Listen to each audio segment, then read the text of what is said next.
Welcome to episode 281 of FBI Retired Case File Review with Jerry Williams. I'm a retired agent on a mission to show you who the FBI is and what the FBI does through my books, my blog, and my podcast case reviews with former colleagues. Today, we get to speak to retired agent Debra LaPrevotte, who served in the FBI for 20 years.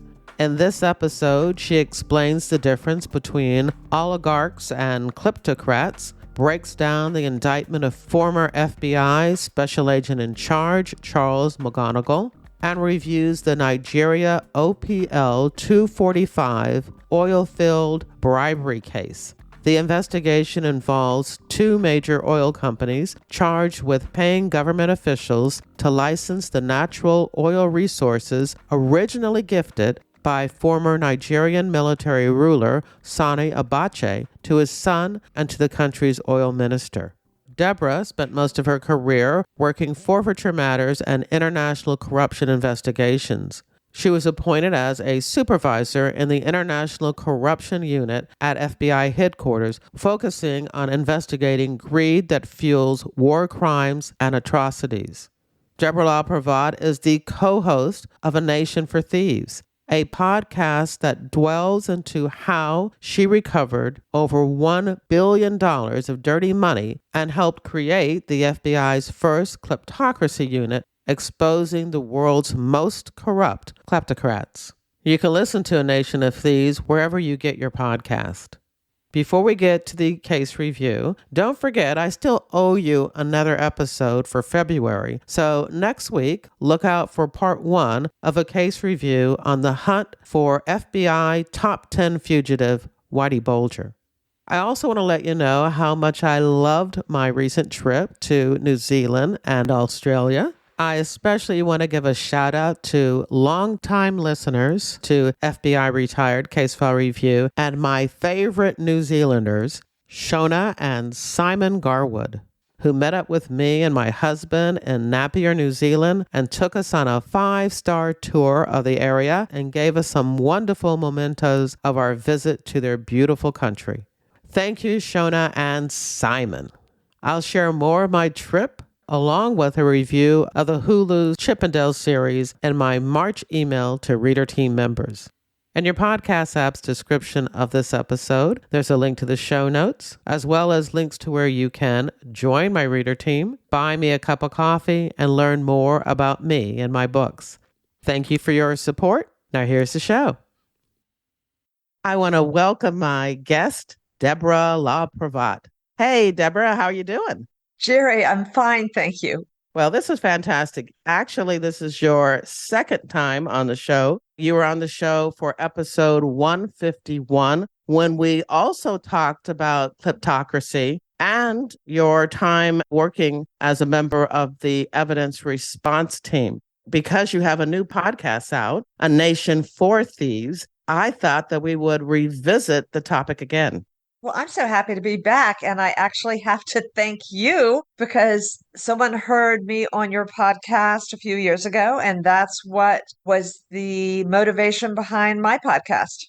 Oh, fantastic. I've heard that happening a lot for people who have been on this podcast, getting not just a podcast of their own, but also a few of them getting some documentaries. That's fantastic to know that I've helped my fellow colleagues in that aspect, because we want to get the stories out. We want the public to know, as I always say, who the FBI is and what the FBI does. You've interviewed some of my classmates from the class of 96-4. Jerry Clark and several others have had the extreme pleasure of being on your podcast, and I've enjoyed listening. All right. So again, we're going to talk a little deeper, not as deep as people can get if they listen to your podcast, but we'll go a little deeper, hopefully to get them excited and interested. So as soon as they click off of listening to this episode with you, they're going to go search out your new podcast, A Nation for Thieves, and follow and listen to all of your episodes. And I think there's 8, isn't it? There's 7, and this is our first season. It's been very exciting. Before we actually begin this case review, I want to remind people what it was that you did in the FBI because your position was unique. I lucked out. It's the perfect storm. Every once in a while in the FBI, I think it happens more often than people realize, but you get to a squad where you just absolutely, it's a perfect fit. You love what you do. I was on a terrorism special ops squad that was newly formed. I did a lot of surveillance for 2 years on possible terrorism suspects. And after 2 years, I said, I'd like to try something else. And I got to a squad at Washington Field Office that did money laundering and asset recovery. And I loved it. Why? Because why do people commit crimes? They do it for the money. It's all about the money. With a few exceptions, murder and one or two others, they're all done for profit. So my job was to go after the people who took the money, find it, and try to recover it. And in most of my cases, there's a victim. The money that I was able to recover, to pull back from the loot, the stuff people buy, the Mercedes, the Rolex, the jewelry, if I could recover that money, any of the money that I recover would go back to the victims. There was a point at which I had 63 open cases. So my file reviews were rather lengthy. They weren't all front burner, I'll admit that. And these cases took 3, 5, 7, 10 years to investigate. But by working one thing for 15 years of my career, the majority of that time, you become an expert in one aspect of corruption. One thing I could do is I could trace money. There's a paper trail. And around the world, I ultimately seized more than $1 billion from foreign corrupt leaders while I was with the FBI. I just absolutely loved it. And I worked kleptocracy before it was called kleptocracy, when it was just called international corruption. Now, thank goodness, kleptocracy is a word that is recognized by more and more people. It really is a niche investigation because you're going after world leaders, prime ministers, presidents, their families, their mistresses, people who loot, just rob their countries blind. I could not have found a better fit for me within the FBI. We actually recorded this episode several weeks ago before we learned that a retired FBI official had been indicted for working with a sanctioned Russian oligarch.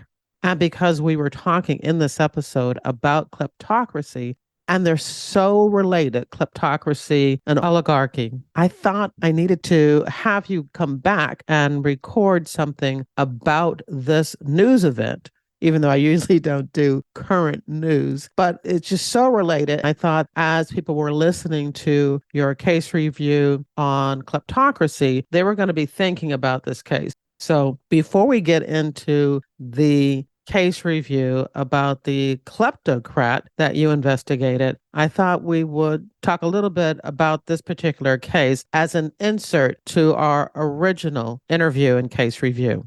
Explain to us the difference between a kleptocrat and an oligarch. Yeah, well, a kleptocrat and an oligarch. And there is a difference because an oligarch is not a government employee. It is a wealthy businessman who has so much money, power, and influence, they can direct corrupt officials, right? They can severely impact because they have so much money and influence, they can cause actions to be taken by a government that are not in the best interest of the government, but in the best interest of those greedy individuals who are profiting.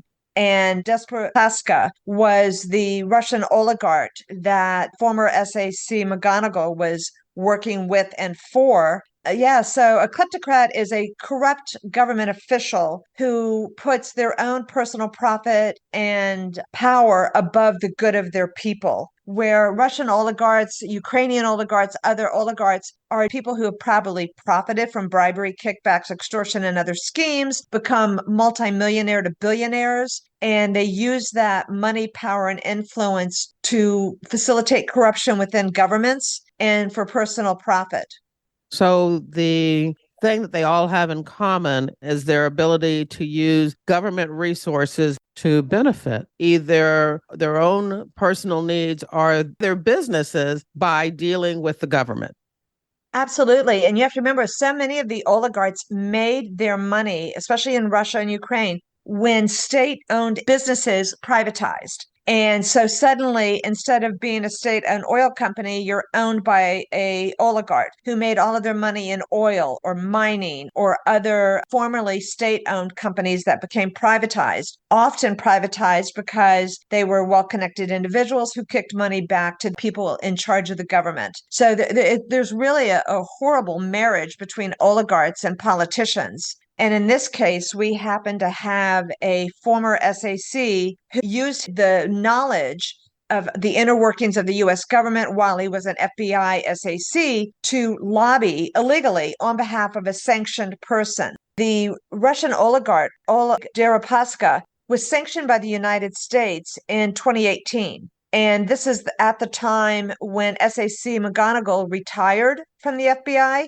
So the illegal activity happened after, when he was no longer with the FBI. However, he used what he learned as an FBI agent to illegally lobby and work on behalf of a sanctioned Russian oligarch. He's also been charged with IEPA violations, which are, it's a long and involved act. But he also is being charged with money laundering because he took money. They hid the origin of the money that he was being paid to hide that it was coming from Deripaska, who is sanctioned by the U.S., which means he cannot pay or do any business with a U.S. person. And so McGonigal was accepting all this money coming in through shell corporations, through hidden pathways of money flows to show that it wasn't coming from a sanctioned person. And that's why he's also being indicted on counts of money laundering. This is all just so sad. I use this podcast to highlight and showcase the great work of the FBI, but I have had episodes where we've talked about when things have gone wrong, and we've had FBI agents who have done terrible things, such as Robert Hansen, who, of course, is known as one of the biggest spies in American history. And now we have this example of someone who is alleged, we had to say that, to have been working for a sanctioned foreign businessman. So it's extremely sad that, this has occurred. It really is. But I will tell you, on a positive note, there is some really great work that the FBI, DOJ are doing right now. Because Russia violently invaded Ukraine, the United States formed Kleptocrats. And this was an effort to go after the billionaires, the oligarchs out of Russia who are assisting, fueling, facilitating Russia's invasion into Ukraine. And thus far, the United States, working with our foreign allies, have recovered over $30 billion worth of assets. That's the Russian oligarch yachts and properties and bank accounts from these individuals. And with luck, some of that money or all of that money will be given to Ukraine to help them rebuild when this war is eventually over. It's very interesting because right now, Russia is decimating its financial situation by continuing the war in Ukraine. And it's kind of now just, I think, Putin's ego that's keeping him in this war. Thank goodness that allies around the world are coming up and supporting Ukraine. But Ukraine's going to need to rebuild because right now, many of its cities are just being decimated off the face of the earth by bombs and other tactics being used by Russia. So kleptocrats has been a very good thing. I believe the first several $1,000,000, I don't know if it's 35 million, 30 million, has already been sent back to Ukraine to assist President Zelensky. I just Googled Kleptocrats, and there are several links to articles about it. So I will make sure I put those in the show notes for this episode.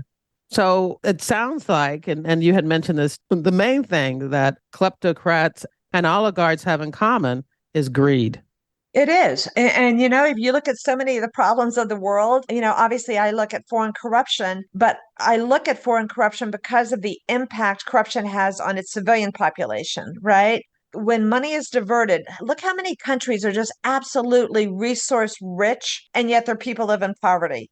And they do that because of corruption. And a handful of people in Eastern Europe countries, we call them oligarchs, but in other parts of the world, they're just corrupt businessmen.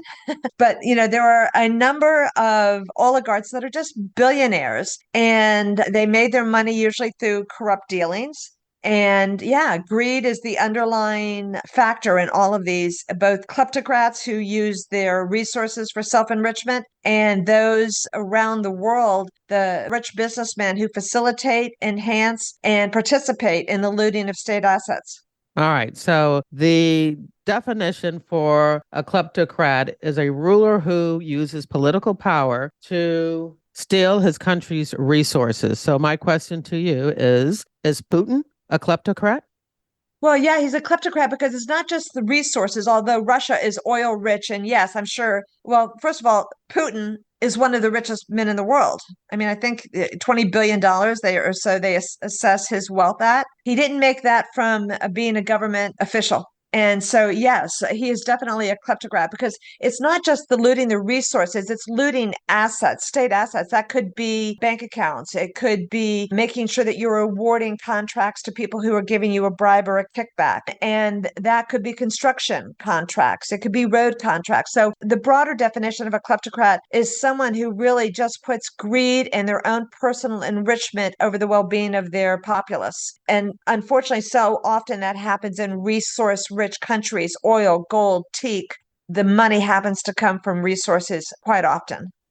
So let's get started on that case review. The interesting thing about this particular case review is that we usually talk about something that you worked while you were an FBI agent. And even though, as we begin this conversation, listeners will hear us talk about present day, this was a case that you started when you were an agent, but it's continued even after your retirement. Oh, it's funny, but not funny that my cases never go away. I retired in December of 2015, so it was exactly 7 years ago this week.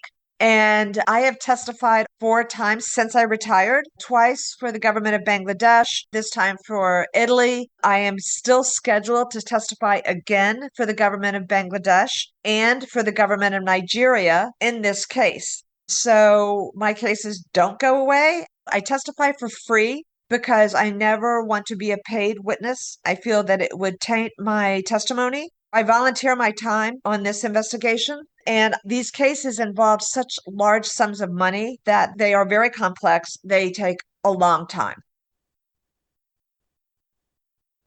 Where do we want to start? I thought we would dig deeper in a particular story because, as you know, that's what I like to do here on FBI Retired Case File Review is to concentrate on a case and review it from the beginning until the end, at least the end as we know it at this point. What case did you decide that we would talk about today? We're going to talk about the case of Nigerian oil block. It's called OPL 245, and it's actually an extension of the Sani Abacha case that I talked about when I was on your show last time. Okay, fantastic. I guess we shouldn't assume that everybody knows what kleptocracy is. So I guess we should start there and then dive right into the OPL 245 case. The Reader's Digest version of kleptocracy is the investigation of a kleptocratic regime, which is a regime run by people who put their own self-interest and greed over the well-being of their people. So there are no shortage of foreign corrupt leaders who loot state coffers, steal all the money, divert money from social programs into their pockets. South Sudan, Equatorial Guinea, Venezuela, many kleptocratic regimes. So it's really going after the worst of the worst leaders who loot their own countries. And is that what happened with OPL 245? And where did that title come from anyway? That's how they name oil blocks. So this is an offshore oil block that has billions of dollars worth of fuel under the ocean because it's a deep sea oil reservoir. It was literally gifted to Sani Abacha's son and the former Minister of Petroleum of Nigeria back in 1998, both of whom used aliases to hide their ownership interest in that oil block. And it's still being investigated today. How do you gift an oil well? Well, it's really interesting. When we spoke last time, I mentioned Sani Abacha. Sani Abacha was the president of Nigeria for about 4 or 5 years. He died in office June of 1998. While in office, he stole, looted, extorted, and accepted bribes totaling about $5 billion. So I was assigned one of the cases to go after some of his stolen loot. And I actually ended up seizing $630 million, which at the time was the largest FBI seizure related to that. But while he was in office, he would gift the natural resources of Nigeria to his mistress, to his son, to friends. There was an oil reservoir that needed to be put into an oil field. I mean, all of the infrastructure to get the oil out. And he gifted it, OPL 245, to his son, Mohammed Abacha, Daniel Atete, who was the then Minister of Petroleum, and an ambassador. The three of them owned a company called Malibu Oil, and that oil block was gifted to them for 20 million. They were supposed to pay 20 million for it. They actually only paid 2 million. That's the start of the saga, the gifting of the oil block. This is fascinating because to me, when I think about this, how can you gift a nation, a country's resources? And once the public finds out about it, then why can't you just take it back?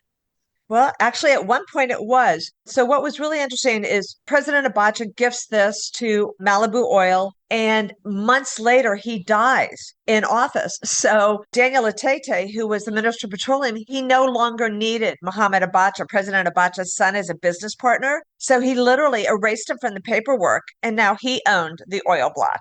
The next president that came in, President Obasanjo, didn't like Daniel Atete, and more or less he took the oil block back. But then at some point, maybe he needed something from Daniel Atete. So by 2006, he gave it back to Daniel Atete. But it makes no money until somebody comes in and puts in an oil rig and all the infrastructure to get that oil out from under the ocean. Eventually, the oil block was sold to Shell. And over the next few years, Shell had put a lot of like $250 million into getting all of that infrastructure into place. That's when Obasanjo took it away from Shell and gave it back to Atete. So it was going back and forth. But the bottom line was, at the end of the day, it made no money for Daniel Atete till another company was getting the oil out of the ground. In 2011, he was selling it to the Italian oil company, Eni and Shell, and the sale price was $1.3 billion. Well, now Mohammed Abacha, President Abacha's son, comes back and goes, "Excuse me, hello, I own 50% of that." So they couldn't sell it because there was a legal court action going on over the ownership of the oil block. A lot of greedy people within the government of Nigeria stepped in, took the oil block, and said the government of Nigeria owns it, and they sold it to Eni and Shell. But what we found out is that a lot of bribes were paid. They believe that the Minister of Petroleum, the former Attorney General, and the President were all profiting from this $1.3 billion sale. And that's where I got called. It still is just mind boggling because all of this seems to be going on within the public view, that the citizens of Nigeria can see all of this passing back and forth and this infighting about this natural resource that belongs to Nigeria. So I still don't understand how all of this goes on. It couldn't go on like that here, I would hope, in the United States. Yes, I would hope that's the case. But when you have people in Nigeria at the time profiting from this, it looked like the government of Nigeria just took back their own asset, but that really was not the case. They only took it back so that it could be sold. They set up a bank account in the name of the federal government of Nigeria at JP Morgan Chase Bank in London. And Eni, the Italian oil company, transferred $1.1 billion into that bank account. And immediately, the whole amount was transferred to a bank account in Lebanon by an Italian. So you're like, well, wait a second. If this is Nigeria's money, why are they transferring the $1.1 billion to this Swiss bank account? And the Swiss bank said, we don't want to be involved. And they sent the money back. So a month later, they tried to send it to this bank account in Lebanon. That bank went, no, thank you. And they sent it back. So it was sitting at this bank account in London for a couple months. And then they finally got like 800 million of it transferred to two bank accounts in Nigeria. And that's when Simon Taylor, the head of Global Witness, came to the FBI and DOJ and said, "You've got to step in. Look, this money is moving all over the world. It's the proceeds of bribery and kickbacks." I was able to open an investigation with the FBI because a lot of the money came to the United States. I spent the next 2 years tracing the 800 million that was transferred into the two bank accounts in Nigeria.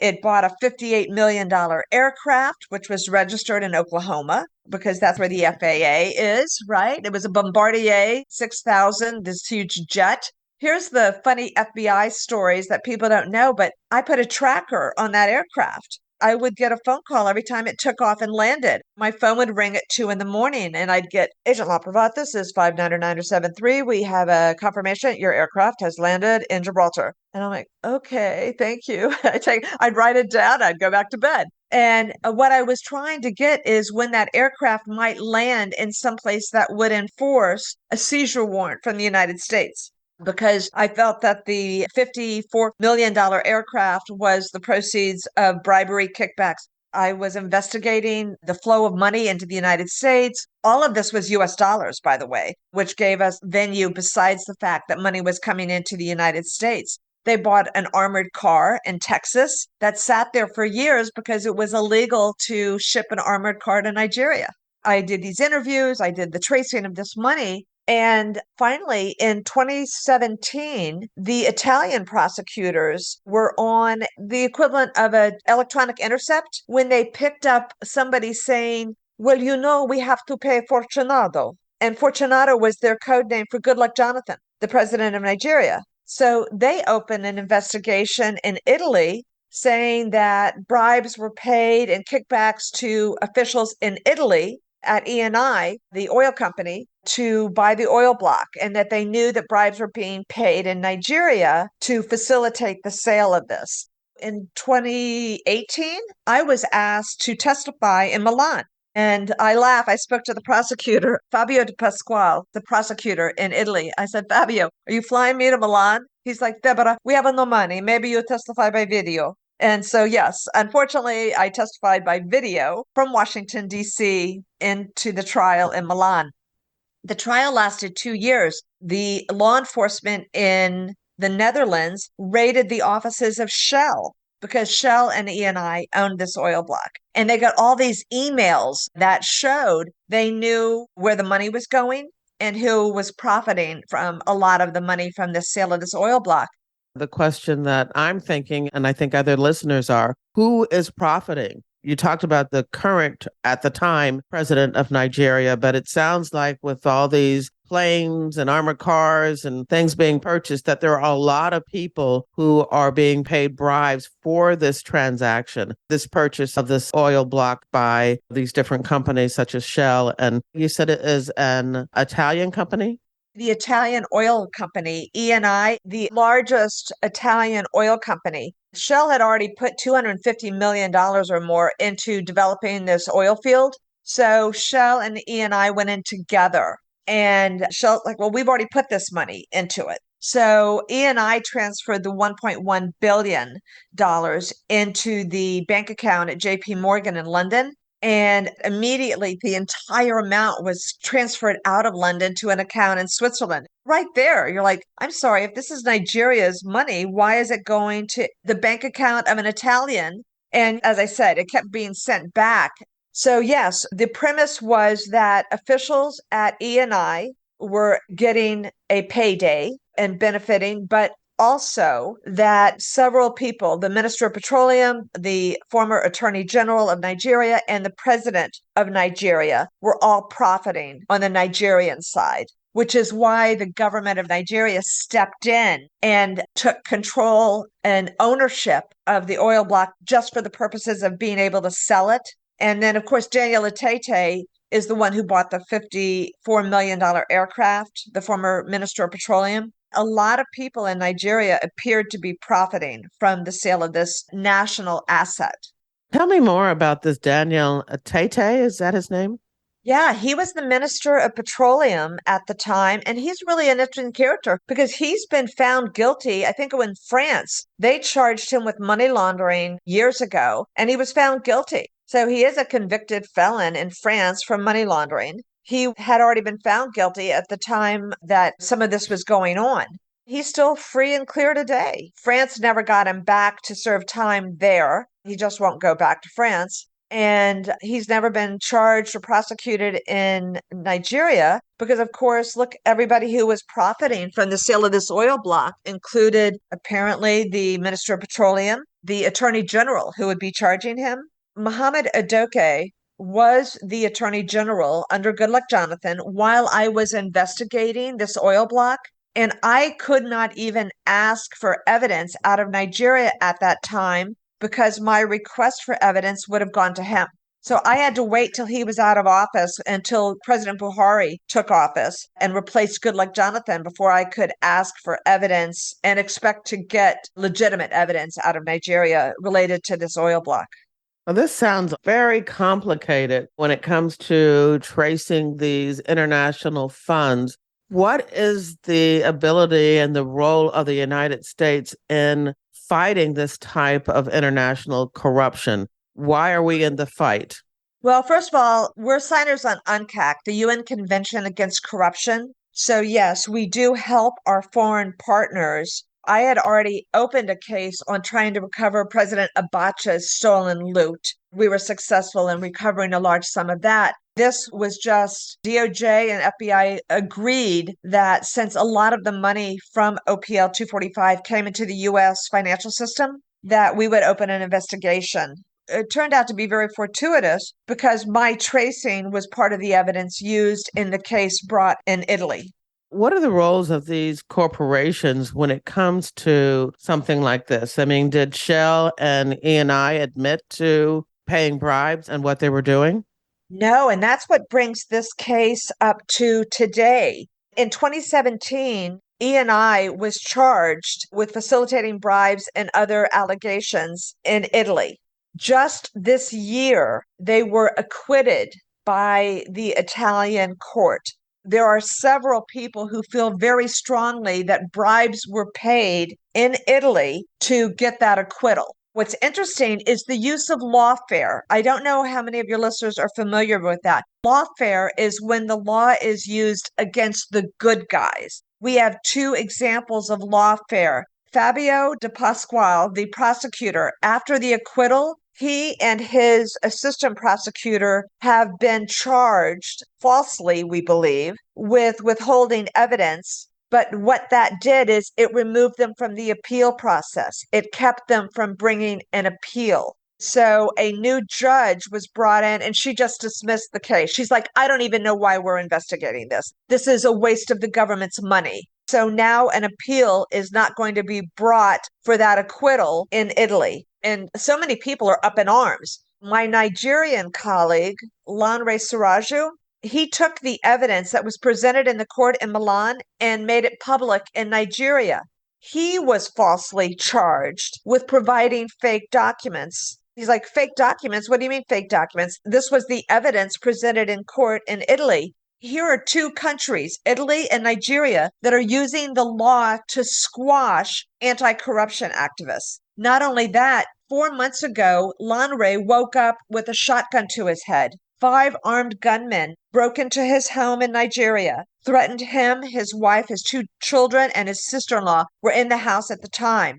They beat him up. He got sent to the emergency room, but thank goodness they didn't kill him. Lanre has successfully been taken out of Nigeria. He's here in the United States for his own safety with his family. You're talking an example of where the bad guys are using the law to squash those fighting for justice, both in Italy and in Nigeria. Matter of fact, there was so much uproar about the armed gunman threatening Lanre that the case against him was dropped in Nigeria. Well, thank goodness for that. I think that is probably one of the most disturbing things about this whole international corruption is when somebody tries to stop it, to bring awareness about it, then they're attacked. Have there been situations in this particular case where anyone was actually killed or stopped in a more violent way? Not that I'm aware of. I think our huge concern is that if there is corruption within the judiciary in either Italy or Nigeria, then how will justice ever prevail? Right now, myself and a group of other anti corruption activists from Global Witness, Lanre Siraju, and others are all fighting to have DOJ reopen the FBI investigation into OPL 245. Maybe having the squad that works foreign corrupt practices open an investigation. The FBI closed their case when Italy brought their case because there was no need to prosecute from both points. But since we feel that possible bribes were paid in Italy to get the acquittal and that justice will not see the light of day, in this case there, we have asked DOJ to reopen their investigation. What about Shell? It's interesting, but Shell is part of the EU.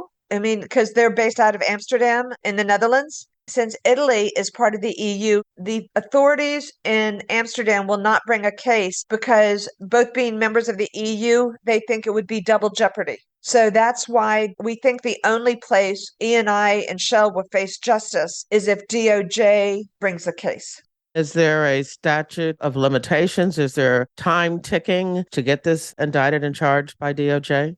There is a statute of limitations, but the good news is we have found numerous transactions that have occurred within the last 3 to 5 years, which keeps the statute relevant and timely. There is sufficient time within the statute to bring a case. So I take it that's where you stand right now with OPL 245, just waiting to see what the next step will be. Will DOJ pick up the next level and go after these people? What needs to be done for them to make that decision? What's the next step? I think a thorough briefing of the squad that works Foreign Corrupt Practices Act, because Shell is on the New York Stock Exchange. That gives us venue for FCPA violations. And the Money Laundering Asset Recovery Unit at DOJ, we would very much like them to open a civil forfeiture investigation to go after the money from OPL 245. We were able a few weeks ago to share a great deal of this information with DOJ. I think we'll be pushing now for another briefing to show DOJ the most recent transactions that extend the statute of limitations on this case. That's where we're at now. We're pushing, hopefully, to have DOJ take some action. Where is that money now? It's amazing that there's still any actual proceeds left, that they haven't spent it on more planes and more armored cars and houses, etc. Well, it's interesting. It was in 2020 that $54 million aircraft was seized when it landed in Canada. I'd be interested to see where it's sitting now. Has it already been sold? Because that's going 2.5 years ago. Even used, it's probably a $30 million aircraft. Granted, a lot of the money will not be able to be recovered. Any of it would be good. But I think it would also be good. I think if they're found to be guilty, Eni and the government of Nigeria could probably take the oil block back. And then they could sell it legitimately to a third party. And the government of Nigeria could profit from the oil block and not have just Italy and Shell profit from that oil block. That definitely makes sense because it is a resource of Nigeria. That's what makes this so fascinating, these cases. I worked economic crime throughout my career, so I know about money laundering. It was charged in some of my cases, but not on a scale like this. This is an unbelievable scale, and you're talking, again, not millions, but billions of dollars. It's interesting. I tell people all the time, when someone takes $1 to $5 billion, it is difficult to spend unless you're buying like mega yachts. And even then you have an item that I can seize. When someone steals $10 million, they can blow that on gambling, cocaine, surgery. One of my subjects bought breast implants, and I'm like, yes, you can keep those. I'm not seizing those. It's easy to blow through $1 million or a couple $1 million. But when people take $1 billion, they buy large seizable assets. They buy gold, they buy diamonds, they buy jewelry, they buy villas. Matter of fact, there was a really interesting investigation done 2 years ago, and they identified, 800 properties in Dubai belonging to Nigerian officials valued at like $400 million. One of those is the former Attorney General, Mohammed Adoke. Maybe there is a chance that some of that money bought properties in Dubai. Some of them bought properties elsewhere. Not all of it will be able to be recovered, but it would do two things. One, it would bring some justice to the government of Nigeria that they could hopefully get back their oil block. And it would bring justice to officials in other countries who apparently paid bribes to get that oil block. Like I said, this is fascinating. And I guess that's why you decided to produce and co host a podcast about this topic. Let's talk a little bit about your brand new podcast, A Nation for Thieves. Yeah, I was really excited. 2.5 years ago, when I was on your podcast, weeks later, I got a message, I think through LinkedIn, from a producer out in LA, a mutual friend of ours now, Justin Shinkaro. And he's like, I listened to you on Jerry Williams' podcast. And he goes, I never heard of Kleptocracy before. I'd love to know more. And we started talking. And over the last 2.5 years, we tried to figure out, well, what can we do with this? Can we develop something for Netflix? They were like, let's start with a podcast. Let's educate people on kleptocracy and the world of going after the worst of the worst. We took 5 or 6 of my bigger cases where I went after hundreds of millions to billions of dollars from foreign corrupt leaders. So we talked about President Abacha out of Nigeria, Pavel Lazarenko out of Ukraine. We had wonderful guests, but I'll tell you, so topical. We spoke to Daria, who fights corruption in Ukraine. And 3 weeks later, after we spoke to her, Russia invaded Ukraine. So we called her back because she had to flee to Poland to protect herself and her family. She believes she is on Putin's kill list because she is always fighting corruption in Ukraine and a lot of the Russian money coming into Ukraine. And then we interviewed Lanre Siraju out of Nigeria. And a few weeks after we interviewed Lanre, the 5 armed gunmen broke into his house and threatened and beat him up. We got Lanre not only out of Nigeria, but we were able to re-interview him so he could share what happened to him when those armed gunmen entered his home. I hope people understand, and when they listen to the show, I hope they enjoy it. But it's like, this is the shady world of high-level political corruption. I always say drug dealers don't sell drugs because they love selling drugs. They sell drugs because it affords a lifestyle they couldn't afford, right? The cars, the money, the women, the boats, the yachts. Well, the same thing holds true for corrupt leaders. Look at the president of Equatorial Guinea. His son, millions of dollars in mansions and vehicles were seized from him in France. I seized one of his properties in California. There's just billions of dollars moving all around the globe internationally related to corrupt officials. A Nation for Thieves gives us an opportunity to share information on 4 or 5 of my larger cases. And for those who want to take a listen to A Nation for Thieves, I will have a link in the episode show note for you to visit the show and listen. And you said that this is season 1. I take it you're going to have a season 2. What will you cover in that? Well, we certainly like to, and there's no shortage of cases that we could talk about. 15 years working this one thing. We did talk about my largest cases this season, and so we could certainly go on to season 2. Or what we're hoping is that somebody sees this and says, you know what? This would be another good FBI show. Like you look at CSI, right? There's CSI Miami, there's CSI New York. Well, there are FBI shows like Quantico. There are FBI shows like FBI International, but there's never been an FBI show that dealt with kleptocracy, how the FBI goes after corruption around the world and traces the money from foreign corrupt leaders, and our role in fighting corruption under the UN Convention Against Corruption. Because so many countries, after there's been a regime change, they reach out to all their foreign partners, including the United States, and say, look, the last regime robbed us blind. Could you help us recover that money?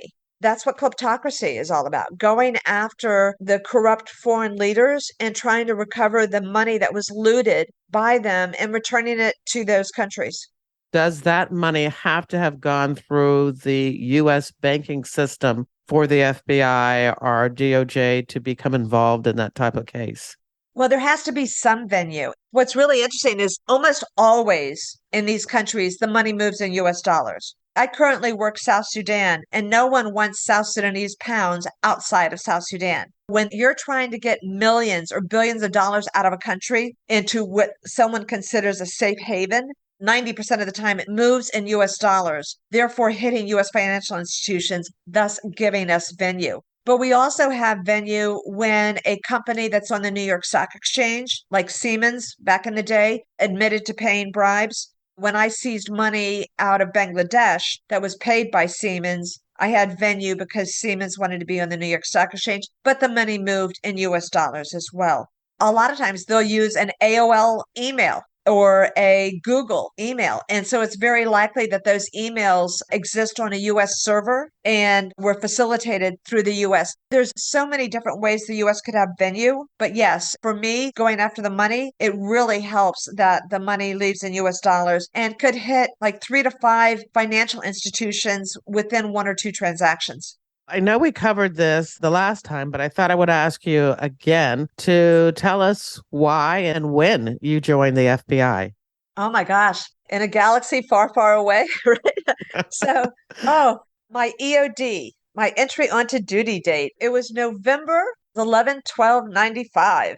I was the fitness director for the Norfolk Naval Base. So when people are applying for the FBI, we hire people from diverse backgrounds. My undergraduate degree was in exercise physiology. I was a jock. I had been on a track scholarship to college. I was the fitness director of the Norfolk Naval Base. And one day I walked into one of my gyms and I said, there must be somewhere I can go to work every day and be surrounded by excellence. And that day I said, I want to be an FBI agent. So it was the 90s. I went to the library and I walk in. I'm like, where's the card catalog? And the girl points to a laptop. I'm like, oh, yes, it's 1995. So I checked out every book, Kessler's Inside the But FBI, all these, why? But why FBI?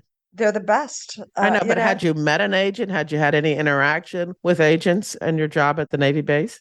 No, I had not. My dad was a police officer when I was a child, around the time I was born. He was a Alexandria Park police officer in Virginia. I associated the FBI with excellence.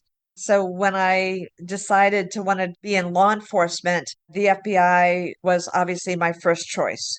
I was so happy. I went through, as you did, right? The testing, the interviews, the retesting. I remember getting in October, I got the letter that said, congratulations, you've been accepted into the FBI. Please show up at Quantico on 11/12/1995. I spent the next 16 weeks with the FBI at Quantico in training. Loved it. Loved the people that I met there. And I'm still friends, obviously, with so many of my classmates 27 years later. I'll tell you though, it was difficult. I mentioned this in the podcast. 2 weeks before graduation, I realized my husband was not coming to my graduation. I mean, like he hadn't asked, like, how do I get on base? Where do I park? What time do I need to be there? And I'm like, oh my God, you're not coming. I wanted my 6-year-old daughter there. So I called my mom and my dad and I said, Mark's not coming. Could you please pick up my daughter on the way? My mom, my dad, my daughter, my best friend Donna Minacci and her husband, that's who attended my graduation from the FBI Academy. 2 weeks later, when I arrived in Detroit, I was served with divorce papers my first day with the FBI. But I'm not alone. There were 15 women in my class at Quantico. 3 of us were married, and I believe all 3 of us were divorced within about a year after graduation.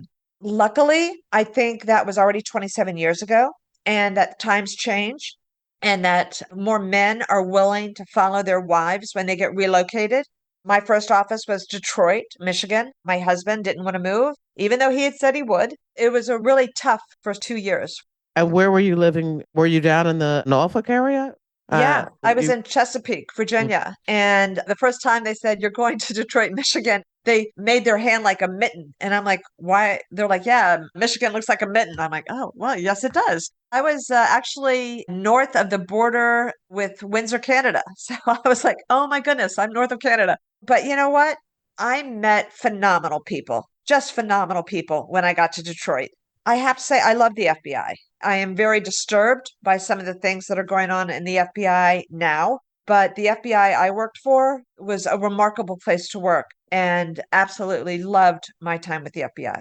I think out of that whole conversation, people were very much interested in the background and the sacrifices that you had to make in order to join. But I think the most surprising thing was that you don't have a financial background. So here's somebody who became an expert and has now an expertise even after retiring from the FBI in money laundering and international corruption and following finances. And you were an exercise science major. What's that about?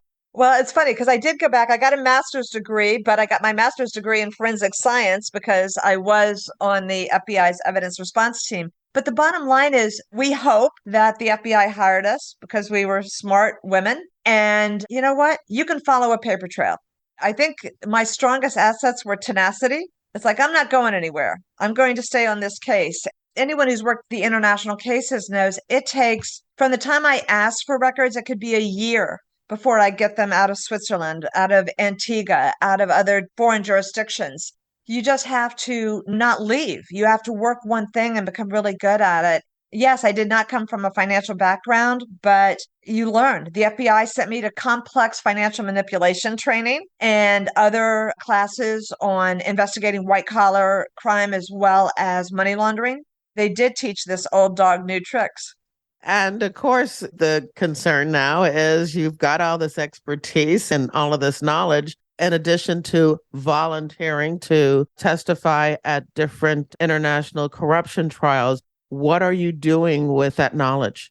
Well, I have to say, I got one of the best retirement jobs I ever could have hoped for. Right when I was getting ready to retire, I got a phone call and I got hired by actor George Clooney and John Pendergast. They are co founders of a group called The Sentry. What I always wanted to do is just keep being an investigator. So for the last 7 years, I have been investigating greed that facilitates war crimes, atrocities, and conflict in Central Africa. My focus has been on South Sudan, but the Sentry investigates corruption in South Sudan, Sudan, DRC Congo, Central African Republic, and we're branching into Libya, Azerbaijan, Myanmar, and Zimbabwe. I work Central Africa. For the last 7 years, I've traveled to Juba, South Sudan, Kampala, Uganda. I went to Australia to trace money flows of bad money from South Sudan going to Australia. I basically do the same investigations I did for the FBI, but now for the Sentry. How does the Century tie in with prosecutors such as DOJ or international prosecutors? Because once you get the money, there has to be some type of legal action, I take it, in order to get it back. Well, yeah. So, like any investigator for an NGO or for civil society, what we can do is we can expose it. We can make it very public. And the evidence that we collect, we can share with DOJ, Treasury, and the FBI. But not only do we share the information that we collect with the United States, but with the UK, the EU, the African Union, the European Union, we will share our evidence with anyone who has venue. And we had a lot of success. We found out that a South Sudanese general had purchased a beautiful mansion in Melbourne, Australia for $1.5 million cash. So myself and the other investigators at the Sentry, we did an investigation. Without my access to FBI stuff, which I don't have anymore, you'd be surprised what you can find out. So because it was a $1.5 million property, I found the video from the realtor online. So I had a virtual tour of the entire house. I could see from land records in Australia that it was bought for $1.5 million cash. There was no lien against the property. It was bought in the name of James Hothmai's 22-year-old son, Nagath Mai. I'm like, he runs a business. So I checked import export records. He runs a business that does no business. There were no import or export records. The address for his company was the house. I flew to Australia and I started investigating and I talked to South Sudanese diaspora, the people who now live in Australia from South Sudan. Next thing I know, they're like, oh, do you want to meet him? Do you want to meet General Hathmai? I'm like, okay. I ended up having tea in the living room of that house with General Hathmai and his wife. I was able to look at the cars in the driveway, get the license plates. And while I was in Australia, I met with the Australian Federal Police and I said, look, I'm former FBI, but now I work for the Sentry. Here is the information that we have regarding the purchase of this property. And what I think steamed Australia is that General Hothmei's family had been living off government assistance for 8 years in Australia. And then he buys a $1.5 million house for cash. So they opened an investigation, which of course you hope, but you don't always know because they don't tell you. But months later, I got a phone call from the Australian Federal Police and they're like, Debbie, do you have anything on these 5 companies? And we're like, yes, we do. Here you go. And a year later, I got a phone call and said, just wanted to let you know, we seized General Hothmei's $1.5 million house and his daughter's $35,000 Audi because they were able to do what I couldn't do. They could trace the money and see where it was coming from. And sure enough, I got a copy of the court records out of the court in Australia, and I found the money that he was being paid was coming from individuals whose companies in South Sudan had gotten contracts for the military under him. There's at least probable cause to believe that the money that purchased that house was derived from kickbacks. Why would he invite you in for tea? Well, you have to remember, this was before anybody knew what I was there doing. I mean, he knew I was looking at corruption. But I will tell you, after the Australians seized his house, his wife went on television and said, he fought in the bush for 20 years. He deserves this. That's the philosophy, unfortunately, in South Sudan. Most of the people in power are former generals, and they feel that they fought for independence, and it is their time at the table. It is their turn to eat.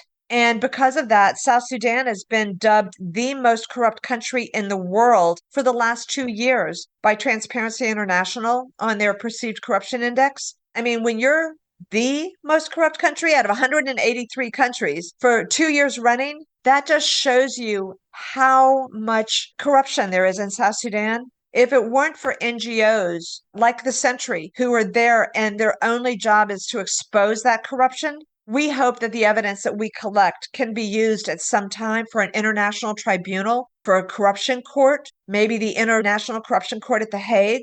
We just keep plugging away out there and collecting evidence and exposing corruption. Excellent. We're at the very end where I like to give my guests the last word. What would you like to say? On a selfish note, I'd say, please listen to A Nation for Thieves. On a more altruistic note, I'd say if you have evidence and information about corruption, share it. Contact the FBI, contact NGOs, the Sentry, Global Witness, Financial Crimes Network, all these groups that are out there fighting corruption. If you're a realtor and you sold a house in Miami to a rich Venezuelan, call the FBI office in Miami and let them know. There's a lot of ways that the average person, they're in possession of knowledge. Put that knowledge into the hands of somebody who can do something with it. And that's the end of the interview.